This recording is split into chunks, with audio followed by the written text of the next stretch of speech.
Javier Velázquez Quesquén, del partido Aprista. Peruano Javier Velázquez Quesquén, congresista, muy buenas noches, ¿cómo estás? Buenas noches, Cristian. Para abordar esos temas, hemos invitado a congresistas del norte de nuestro país, a la señora Carla Scheffer, figurana de Fuerza Popular, y al señor Javier Velázquez Quesquén, lamvallecano del APRE. Quisiera conversar inicialmente con el congresista Velázquez, faltando a la regla de los géneros, porque usted es sin duda el parlamentario con más experiencia en la actividad de los bomberos, puesto que ha sido bombero usted durante bastante tiempo.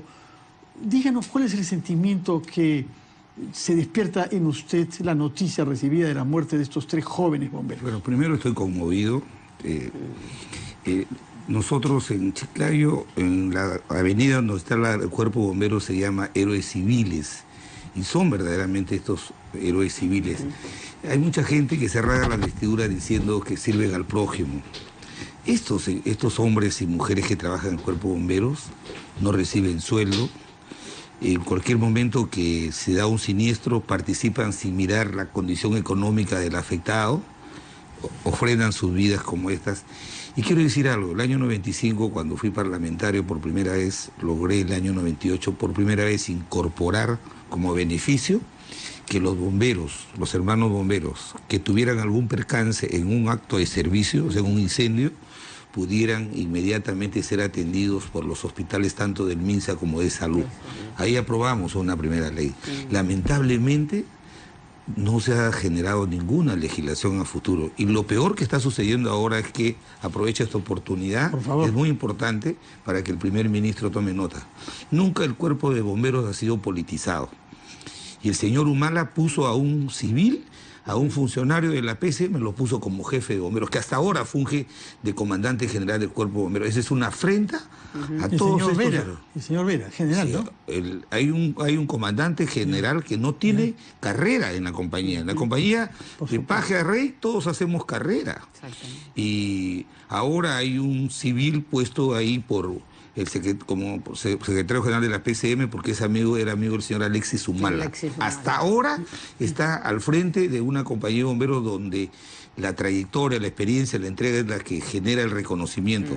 Yo creo que en homenaje a estos 3 hermanos bomberos, ojalá, y mañana lo voy a plantear en el Pleno del Congreso, que podamos hacer un acto de constricción y además un homenaje proponiendo una pensión de gracia para estos 3 hermanos bomberos que han dejado a sus familias en el más completo desamparo, ¿no? Desde ya anunció Luz Salgado, presidenta del Congreso, que comenzará el pleno mañana con un minuto de silencio dedicado a la memoria de estos 3 jóvenes. Pero nos dice usted, y quizá usted tenga experiencia en Piura también, o en Lima eventualmente, hay una buena capacitación, no hay un marco normativo suficiente, pero sí hay una práctica tal que permite que los bomberos salgan bien equipados y bien formados. Quizás equipados, difícil, ¿no? El equipamiento es difícil, pero la capacitación yo creo que tenemos una de las mejores, ¿no? En primer lugar, yo creo que hoy día el Perú entero está de duelo, Fernando, si me permites, mi solidaridad con la familia y con, para mí, una de las instituciones que los indicadores lo dicen, que la población tiene más confianza, son los bomberos en nuestro país. Imagínate tú. Entonces yo creo que hoy día la familia peruana se viste de luto. Yo vengo de una familia de voluntarios, socorristas de la Cruz Roja. Yo también tengo mi carnet de socorrista. Mi madre ha sido presidenta en Piura 30 años de la Cruz Roja peruana y sus grandes aliados y sus brazos derechos siempre fueron los bomberos en todo tipo de desastres naturales y de epidemias como la del cólera. Señor Velázquez Quesquén, el incendio y sus consecuencias terribles en términos de pérdidas de vida humana pone en evidencia que el ordenamiento de nuestras ciudades deja mucho que desear, tanto como acceso de los vehículos como recursos de agua. Así es, y complementando lo que dice Carla, quiero decir algo, fíjese usted, los bomberos hacen muchos esfuerzos para tener una adecuada capacitación, disponen de sus horas a veces de trabajo para capacitarse. Hace 15 o 20 años no solamente los bomberos vamos a apagar incendios, sino que tenemos unidades paramédicas. Exacto. Entonces se han incorporado médicos, enfermeras, pero lo que siempre ha habido es la desatención en el equipamiento. Si esto se corrobora con ahora este enfrentamiento que hay al interior del cuerpo, que hayan puesto un extraño al frente de la compañía, eso demuestra el total desdén que hay con quienes deben ofrecer este servicio con eficacia. En Colombia, en Estados Unidos y en Chile los bomberos son remunerados. Acá no, solamente el chofer cuartelero. Pero además te digo, a propósito de lo que me dices, no solamente las áreas de acceso para que ellos puedan llevar su maquinaria, sino no hay. Defensa Civil, por ejemplo, no hace una revisión de los grifos. A veces ellos llevan la maquinaria y el grifo no tiene agua. Y la gente ataca a los bomberos. La gente siempre nos decía, los bomberos siempre llegan tarde. ¿Por qué? Porque primero el que ve que hay un siniestro de esta naturaleza trata de apagarlo. Cuando ve que ya no lo puede apagar, recién dice llamen a los bomberos. Ni siquiera hay una cultura de prevención. Pero repito, ojalá que esta lamentable pérdida de 3 vidas humanas nos permita no solamente hacer un minuto de silencio, sino que podamos hacer algo, primero por devolverle la institucionalidad al cuerpo, devolver el carácter meritocrático. Ahí habíamos estudiantes universitarios, habían ambulantes, habían de toda condición, pero el único criterio para llegar a tener un cargo, ser jefe de la unidad de instrucción, era la trayectoria. Lamentablemente vino este manoseo en 2014 cuando se puso a un civil como jefe de cuerpo, que hasta ahora está ahí, y no me explico por qué el señor Fernando Zavala todavía lo mantiene, ¿no? Hay una serie de denuncias en la mayoría de las regiones sobre esta situación de irregularidad que ha conllevado el gobierno del señor Ollantumala por, bueno, el hermano, un afán de manejar una institución que se ha ganado un prestigio, un respeto de la población. Y acá cabe también señalar, y yo le pido a la población, porque hace poco ustedes han hecho reportajes de la cantidad de llamadas telefónicas que recibe nuestro cuerpo de bomberos, que son falsas. El 97%, hemos aprobado un proyecto de ley, Javier, en el periodo pasado legislativo, pero hasta ahora no está el reglamento. Esa línea que es mal utilizada, que puede truncar, salvar una vida a estos voluntarios héroes de nuestro país, los bomberos, debería ser cortada. Debe ser parte de la reglamentación. En otros países, como lo ha citado Javier, imagínate, pues a nadie se le ocurre hacer una llamada falsa a los bomberos como lo es acá. Realmente yo le pido a la población reflexionar sobre estos temas, ¿no? Una pésima costumbre, sí.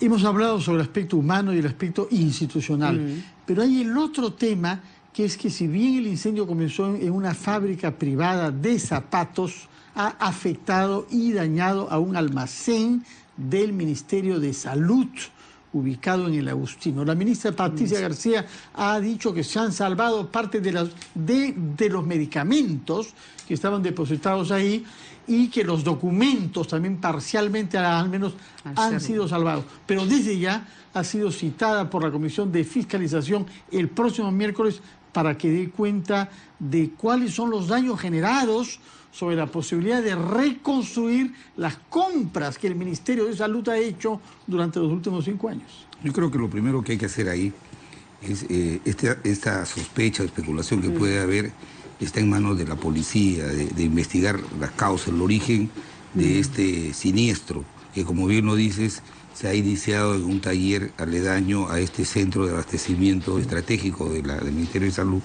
y que levanta estas especulaciones a veces justificadas. Por eso es que la policía tiene que dar rápidamente su pronunciamiento para evitar de que se pueda seguir con esta sospecha de que puede haber sido inducido este siniestro para tratar de ocultar algo. Por eso, ojalá que en las próximas horas la policía pueda tener ya el origen. Es muy fácil determinarlo, hay mecanismos técnicos que permiten determinar cuál ha sido el origen de este siniestro, ¿no? Hasta el mismo cuerpo de bomberos está especializado para poder hacer esos diagnósticos, ¿no? Y los peritos del seguro, porque parece que también ha habido, bueno, gracias a Dios, la cobertura del seguro, especialmente en el almacén del Minsa, ¿no?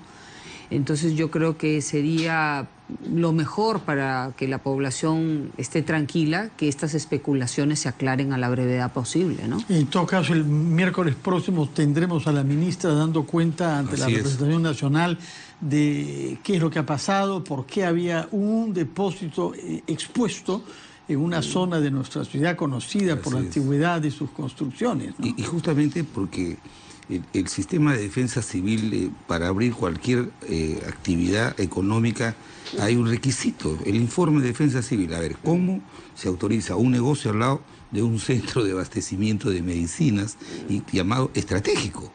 Entonces, ¿quién autorizó primero o qué pasó? ¿Por qué el MINSA continuó desarrollando su actividad sabiendo que al costado tenía una actividad comercial, había una fábrica que tenía evidentemente indicios de tener elementos altamente inflamables, ¿no?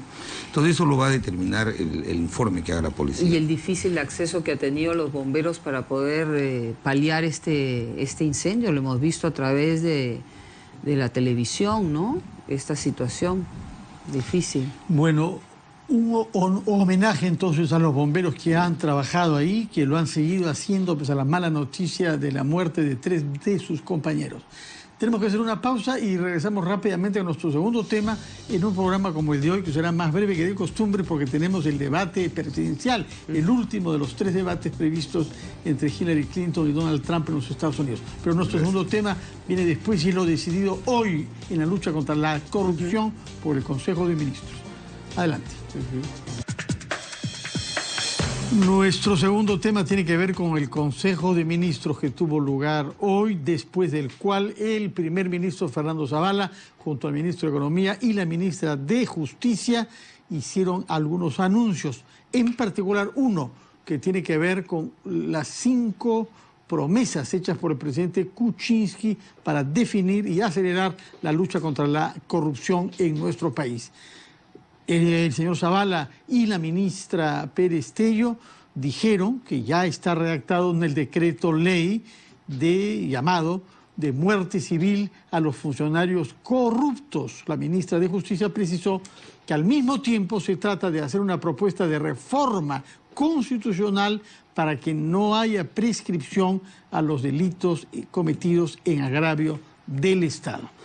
Señores congresistas, ¿están grosso modo de acuerdo con lo que sabemos de estas medidas? Se nos ha prometido que estará publicada en máximo 48 horas en El Peruano. Bueno, lo importante es que tenga todo el marco constitucional y jurídico. Eso es muy importante, que creo que tenemos que salvaguardar para que esta gente de malas formas, pues el día de mañana no se agarre de esas situaciones, ¿no?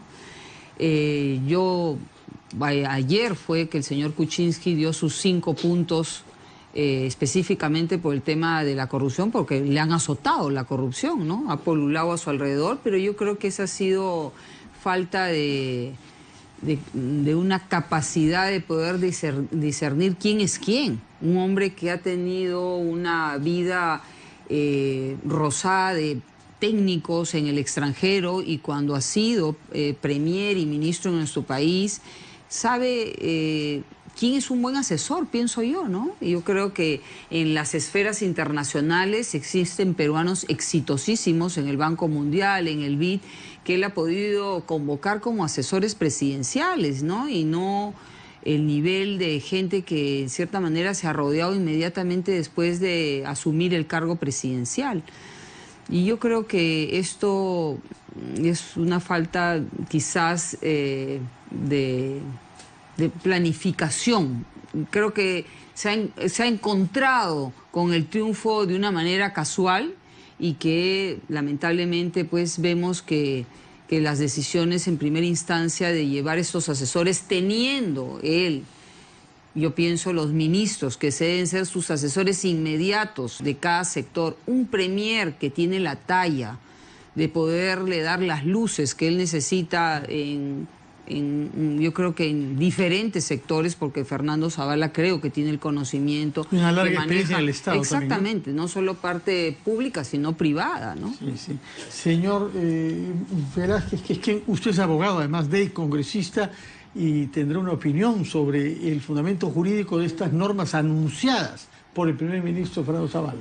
No tiene ninguna implicancia que pueda afectar la Constitución.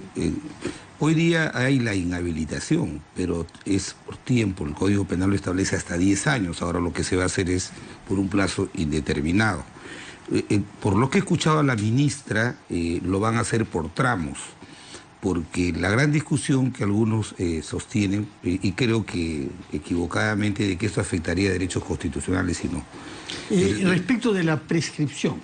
Claro, no, me refiero, por ejemplo, a los que son condenados por cadena perpetua. Ahí el tribunal se ha pronunciado en el sentido de que a los 35 años se revise si la persona que ha sido condenada ha demostrado que se quiere reincorporar a la sociedad, se revisará su condena. ¿Por qué? Porque está de por medio de un derecho constitucional que se llama la libertad. Pero no hay un derecho constitucional a trabajar o a pertenecer a la administración pública, de tal manera que el Estado tiene el derecho de preservar la idoneidad, la integridad moral de sus servidores, y por eso puede que aquel que ha cometido un hecho grave, que haya faltado a su patrimonio, no pueda volver a trabajar en él. Esta figura ya funciona años en Inglaterra. En el Reino Unido funciona para todos aquellos funcionarios públicos que han sido condenados a penas firmes por haber cometido un delito en agravio de aduana, de tributos, no pueden volver a la función pública. Acá lo que hay que hacer es extenderlo. Lo que he escuchado es que lo van a hacer por tramos. Me parece muy bien. Una cosa son todos los delitos contra la administración pública y otras cosas son los delitos de corrupción de funcionarios. Por ejemplo, no podemos inhabilitar, me parece un exceso que se haya planteado, por abuso de autoridad o por malversación de fondos. A veces un funcionario dispone que una partida presupuestal se aplique a otra. No se la llevó al bolsillo, sino por una circunstancia coyuntural. No le podemos aplicar la muerte civil. Otra cosa es el que comete peculado o el que se corrompe con otro en una licitación para defraudar al Estado. Entonces, pero en términos generales estamos absolutamente de acuerdo. He revisado inclusive la Convención Interamericana de Lucha contra la Corrupción, de la cual nosotros estamos suscritos, y no establece ninguna prohibición para aplicar la muerte civil. De tal manera que este camino está allanado. En el tema de la imprescriptibilidad, también habría que ver a qué delitos, si son contra la administración pública o solamente son los de corrupción de funcionarios, en los que hay que generar un estándar. A veces nosotros actuamos reactivamente. Fíjese, claro, hace 2 años cambiamos la Constitución para impedir que los alcaldes y gobernadores se reelijan. Sí. Y ahora, a 2 años queremos cambiarlo. Ahora, porque ¿qué culpa tenemos nosotros que el presidente de la República no sepa escoger sus consejeros? Hay que buscar en el Parlamento un diálogo, un debate que genere una legislación verdaderamente sólida, consistente y que trascienda al gobierno para impedir que malos funcionarios puedan entrar al Estado a tratar de generarse indebidamente un patrimonio que no les corresponde. Pero no hay que actuar reactivamente. Estando de acuerdo, nos interesaría ver el detalle, porque el presidente dijo que iba a presentar un proyecto de ley, iba a aprobar un proyecto de ley. Ahora parece que lo van a sacar vía facultades delegadas. Cuando venga el control político, ahí, si la norma es buena, la aprobaremos. Si hay que reforzarla, la vamos a reforzar, la vamos a complementar. En ningún caso estamos en desacuerdo. Yo creo que el principio es, oye, ya lo hemos hecho también. En el gobierno de Alan García, por ejemplo, se denunció de que condenados por terrorismo habían vuelto a dictar clases, sí, profesores habían vuelto a dictar clases en los colegios. Tuvimos que dar una norma, nos la jugamos y lo sacamos del aula. ¿Cómo vamos a dejar que aquellos que generaron 25.000 muertos, casi 30.000 millones de pérdidas en el país, pudieran estar formando a los jóvenes? Entonces, yo creo que el Estado sí tiene mecanismos, herramientas legales y constitucionales para defenderse de aquellos que no honran su confianza. Y me parece que esta iniciativa es muy importante. ¿Quiere decir esto que está cumpliendo el presidente con 2 de los 5 compromisos que adquirió en el mensaje a la nación pronunciado el lunes pasado? Falta una reestructuración del despacho presidencial, una revisión del entorno de los ministerios y un Consejo de Estado, que parece lo más quizás discutido, ¿no? Una reunión de las 3 máximas autoridades de los 3 poderes del Estado, ante el cual la presidenta Luz Salgado parece haber emitido algunas reservas, ¿no? Señora Schaffer, ¿usted está al tanto de eso? No, bueno, yo no creo que Luz, la presidenta de nuestro Congreso, se oponga a querer poder articular de una manera adecuada en beneficio del país, para nada, ¿no? Eso sí, no nos quieran endosar acciones que ellos están cometiendo en estos momentos, ¿no? Que nosotros sí vamos a aportar a las buenas iniciativas que beneficien a nuestro país, por supuesto, eso lo tenemos claro. En Fuerza Popular, nuestra lideresa siempre quiere tener esa visión, ¿no? Y bueno, Luz Salgado, que creo que está desarrollando un rol muy importante en darle gobernabilidad al país, ¿no? En beneficio de las grandes mayorías. Creo que en ningún momento ella se va a oponer a poder participar en una mesa de trabajo. Consejo de Estado, señor Velázquez, que en eso le suena a que han habido consejos. Yo comparto la preocupación de la presidenta del Congreso. Cada uno debe cumplir sus funciones. El presidente le ha encargado al primer ministro que haga una revisión de todo su entorno, su despacho y la de los ministerios. Pero fíjate la paradoja. ¿Qué es lo que está pasando en las Bambas? ¿Qué está diciendo el ministro Basombrío? Que el gobierno anterior es irresponsable, que ha dejado firmado decretos supremos comprometiéndose 450 millones. ¿Quiénes lo hicieron? Los viceministros que están ahora de funcionarios. O sea, los mismos que firmaron los decretos supremos siguen ahora de funcionarios, de viceministros. Entonces... Algunos, ¿ah? No necesariamente los que han firmado. No generalizo, pero te digo. Entonces, estos son temas del Poder Ejecutivo. Ahora, el Congreso, y la presidenta el día de ayer en Junta de Portavoces consultó sobre esta invitación, la mayoría somos de la idea que cuando el jefe de Estado convoca hay que tener una causa muy importante para no ir a una convocatoria, pero de ahí el Congreso está cumpliendo su función, le ha dado la confianza, toma las facultades delegadas, hacemos control político y el Ejecutivo tiene que hacer lo que está haciendo ahora. O sea, tiene que ser no dubitar, porque ¿qué es lo que ha pasado? Conociendo cuál era la causa por la que a este señor se le cuestionaba, trataron de decir que porque tenía mucho trabajo, que la información era reservada. Y entonces cada vez se abren más aristas. Y te digo lo siguiente, aquí lo digo como preocupación. Hasta ahora vengo exigiendo que diga, ¿quién dispuso la incorporación en el nombramiento de este señor como asesor, el famoso artículo 2? Porque hoy se conoce que en base a este artículo 2, el señor Moreno, siendo asesor presidencial, fue incorporado en una comisión especial en el Ministerio del Interior para ver el tema de la sanidad policial. O sea, al gato a cuidar el despensero.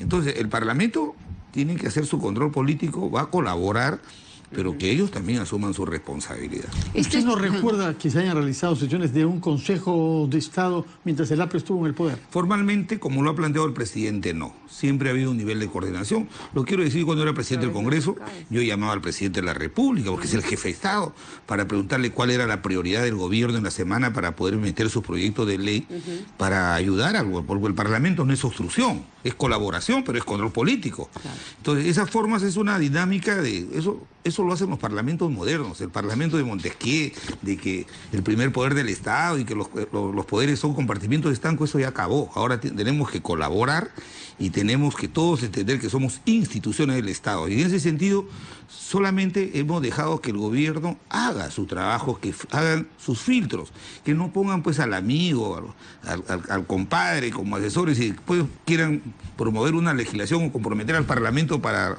reaccionar. Para eso está yo lo que veo es una improvisación total. Acá con el problema en las Bambas, no es un problema que tengamos a partir del día 14, donde ha muerto lamentablemente un comunero. Han habido problemas anteriormente donde fallecen 3 personas. En septiembre del año pasado. Como le digo hoy al ministro de Energías, el proyecto más emblemático en estos momentos de su sector, que es Las Bambas, que tiene un impacto en el PBI casi del 1.5%, un desarrollo en la misma región Apurímac más del 230%, ustedes en el momento de transferencia no se preocuparon en ver esa situación, qué mesa de diálogo había, qué está pendiente para que todo se conlleve de una manera armoniosa con las comunidades colindantes del proyecto.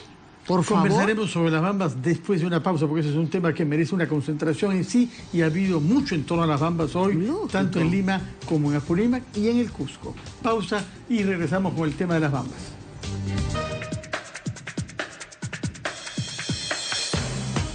Nuestro tercer tema tiene que ver con las dificultades que está atravesando el proyecto minero de Las Bambas. Recordemos la más grande inversión de la historia de nuestro país, que ha sido desde ya capaz de aumentar el Producto Bruto de una de las regiones más pobres de nuestro país, como es Apurímac, y tener un impacto considerable sobre el Producto Bruto Interno General de nuestro país. Lo que se presentaba como un proyecto modelo ha entrado en dificultades que, como ha dicho ahora el congresista Scheffer, eran previsibles. Fruto de esta situación, hoy hemos tenido dos evoluciones. Por una parte, el viaje del ministro de Minas, señor Tamayo, a Cusco con la intención de seguir viaje a Apurímac, cosa que no se pudo concretar, según él, porque no habían interlocutores definidos del lado de las comunidades. Mientras tanto, en Lima hubo hasta 2 sesiones en el Congreso de varias comisiones, una a las 2 de la tarde, en la que participó la señora Scheffer, en la que el ministro de Minas y el ministro del Interior se presentaron ante la Comisión de Energía y Minas. A las 4 hubo una sesión de la Comisión de Defensa y Orden Interno.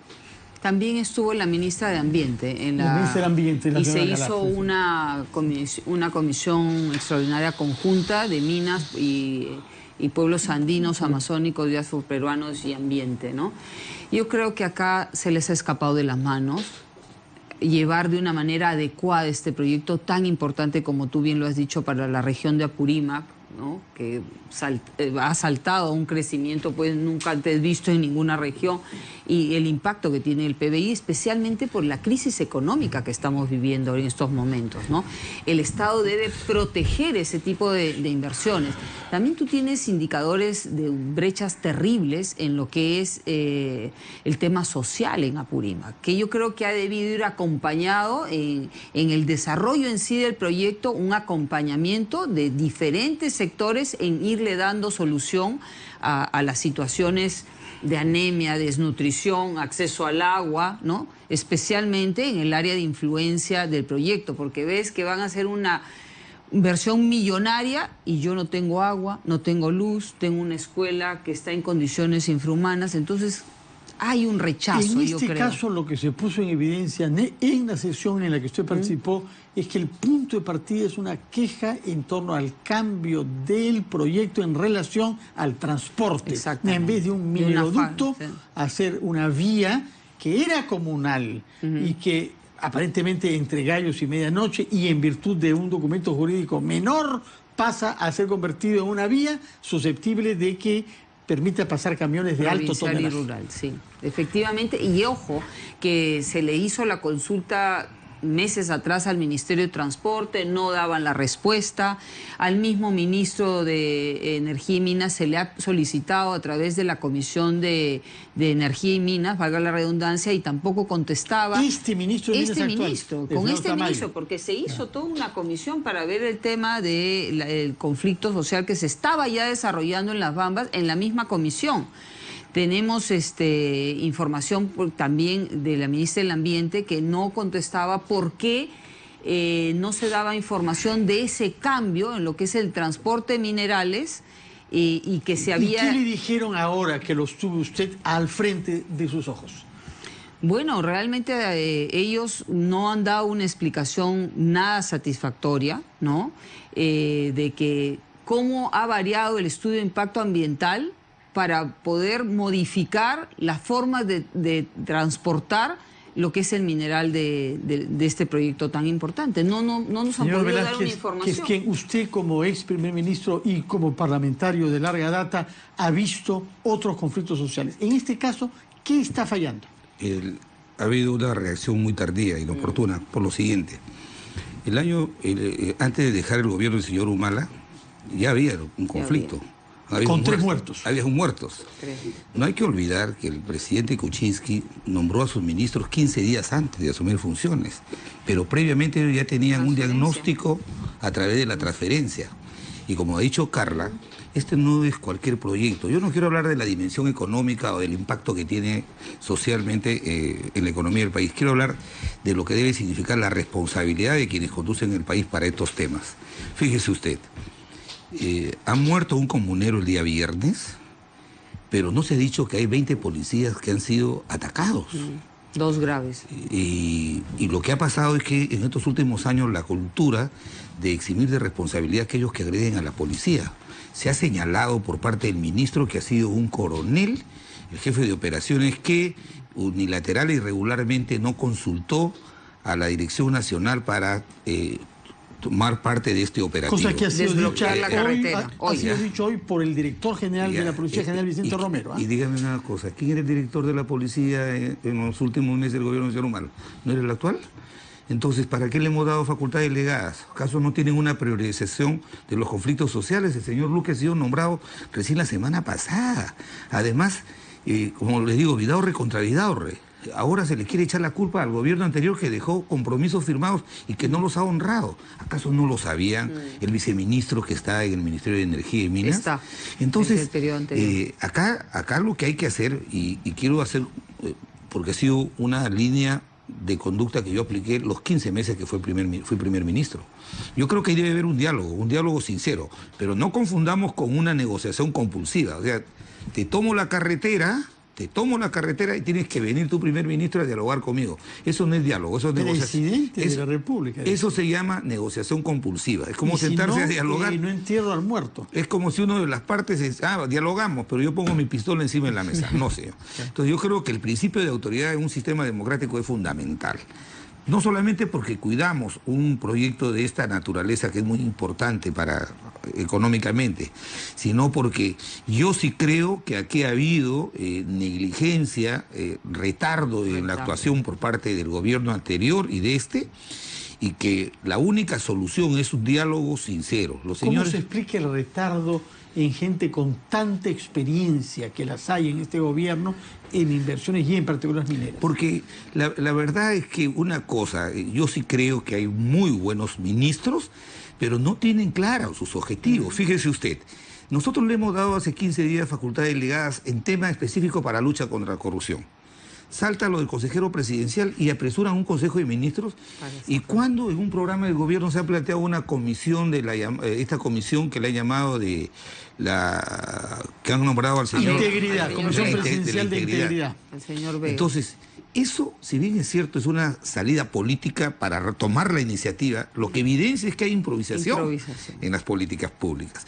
Y en el tema de los conflictos tenemos que ayudar. Yo sí creo que aquí no hay que echar más leña al fuego, pero sí respaldar el hecho de que el gobierno no puede sentarse a dialogar cuando tenga carreteras tomadas, cuando hay de por medio policías agredidos, cuando hay de por medio un muerto. Yo creo que hay que abrir un espacio y sentar a ambas partes a un diálogo, a honrar los compromisos para que las comunidades vean que la explotación de los recursos que están bajo sus tierras también les alcanza a ellos. Yo creo que eso es fundamental. Tenemos que hacer una pausa y regresamos con nuestros 2 últimos temas antes del debate presidencial en los Estados Unidos, que son el cáncer de mama y la elección justamente en los Estados Unidos. Adelante con la pausa.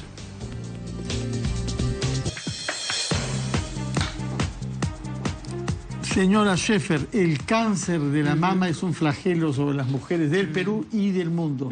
¿Qué recomendaría usted a nuestras compatriotas frente a este problema? Justo lo dije hoy, ¿no? No solo acordarnos en esta fecha, que es la lucha del día contra el cáncer de mama, ¿no? Nosotros tenemos el segundo indicador de muerte en mujeres en cáncer de mama, que también le afecta al hombre, en un 2%.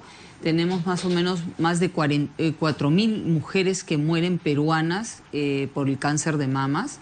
Yo creo que es importante la prevención. Yo sé que es difícil el acceso a una mamografía de todas las mujeres del Perú, pero existe un autoexamen que uno se debe hacer todos los meses, ¿no? Por el tacto mismo. Entonces, pero ¿es eficaz? ¿Usted cree que uno yo creo que puede ayudar? Que consideran que cuando uno descubre por el autoexamen ya es demasiado tarde. Pero de igual forma, el acceso de las personas a tener una mamografía es tan difícil en este país. Hoy día se cumplen 27 años que en cierta manera se promueve el Día de Lucha contra el Cáncer de Mamas, el Congreso de la República, que viene trabajando hace bastante tiempo, en este caso con Causalud, tiene un despistaje gratuito de una mamografía, que sería bueno que la gente que tiene pocos recursos vayan al Congreso porque va a estar 5 días. Señor Velázquez, a usted le voy a preguntar más bien sobre una mujer que tiene plena salud y que puede convertirse pronto en la más poderosa mujer del mundo, Hillary Clinton. Las elecciones en Estados Unidos, ¿cómo las percibe usted? ¿Cómo las está siguiendo el APRA? Bueno, yo la verdad que tengo una simpatía por la candidatura de la señora Hillary Clinton. Y no solo por ella, sino por la línea ideológica del Partido Demócrata. Pero de verdad que las cosas son tan impredecibles. Lo que ha sucedido con el Brexit, lo que ha sucedido en Colombia con el referéndum, la verdad que no me lleva a tener una expectativa categórica de que puede ganar la señora Clinton, a pesar de que semanas atrás holgadamente ella navegaba con su candidatura.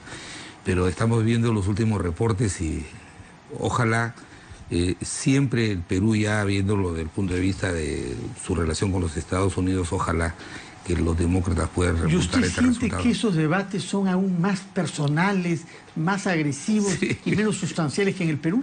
Sí, son más agresivos. Los hemos visto últimamente, inclusive de candidatos como el señor Trump, que no tienen escrúpulos para decir lo que dice. Una aseveración de un candidato aquí en el Perú le hubiera costado muchos puntos. En todo caso, hubiera el Tribunal de Honor, que trabajó muy bien en el Jurado Nacional de Elecciones, ya le hubiera puesto los reflectores.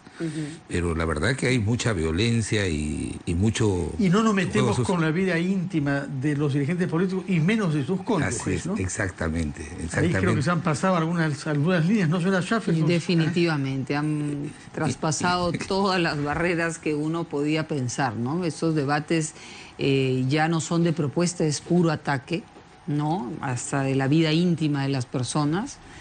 Y creo que, bueno, sería pues muy lamentable que Hillary Clinton pueda perder en estas elecciones. Esperemos que no sea así, ¿no? Pero como bien lo dice Javier, cada cosa en estos últimos meses nos llevan a muchas sorpresas. Le faltan pocos días para la elección. Bueno, y al margen cualquiera que fue el resultado. Dentro de 3 semanas sabremos si hay una mujer o no a la cabeza de la primera potencia del mundo. Y dentro de 10 minutos veremos discutiendo con el señor Trump en transmisión que será seguida y comentada en RPP. Muchas gracias por su presencia, señora Carla Scheffer, representante de Piura, y señor Javier Velázquez, representante de Lambayeque, vecinos de la costa norte. Que tengan ustedes un buen fin de día, aunque ha tenido malas noticias. Una vez más, nuestro pensamiento y nuestra condolencia a las familias de esos jóvenes bomberos fallecidos en el Agustín.